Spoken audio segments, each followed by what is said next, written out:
હાલો મિત્રો, આજ તમને હું છે ને ભરેલ કારેલા કઈ રીતના બનાવવાના એ શીખવાડવાનો છું. એટલે આપણે અહીં કારેલા લઈ લીધા, આ લઈ લીધું બાલાજીનું સવાણું, અને સોલી નાખવાના. પછી આ રીતના આમાંથી બી કાઢી નાખવાના. હાલો, આ કારેલા હવે સોલીને બી કાઢીને કમ્પ્લીટ થઈ ગયા છે.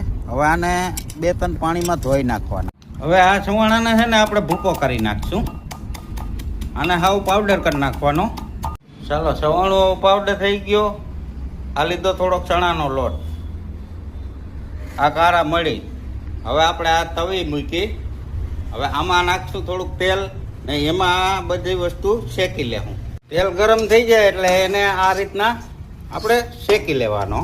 હવે આમાં આપણે થોડો મસાલો નાખશું.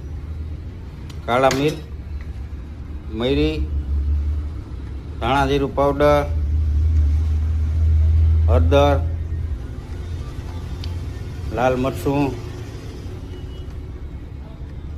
પછી એને આપણે મિક્સ કરી દેવું. થોડુંક નાખી દેવું આપણે મીઠું. મસાલો આપણે ઠંડો થઈ જાય એટલે એને કારેલામાં ભરી લેવાનો છે. કારેલા ભરાઈ ગયા છે અને ગરમ પાણીમાં આપણે મૂકી દીધા.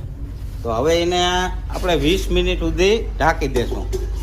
હવે આપણે આમાં મસાલો ખાંડી નાખ્યો. લસણ, ધાણા જીરું, કારા મરી, મીઠું, હળદર. હવે જે આ વસ્તુ આપણે વધી હતી ને એને આપણે આમાં ઉમેરી દેશું. એમાં નાખશું હવે પાણી.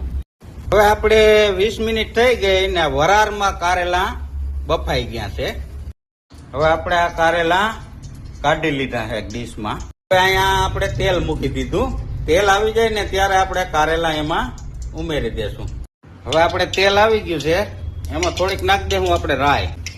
થોડુંક નાખશું આપણે એમાં જીરું. હવે આપણે એમાં કારેલા નાખશું.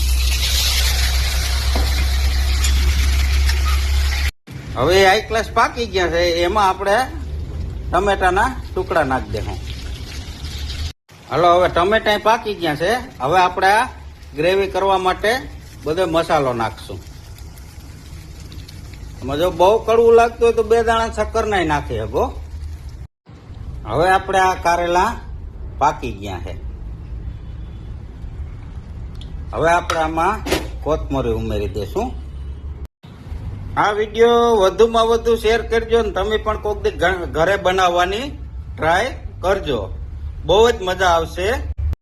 વરારિયા કારેલા બાજરાના રોટલા હારે તમને બહુ જ મજા આવશે. એટલે વિડીયો વધુમાં વધુ શેર કરજો.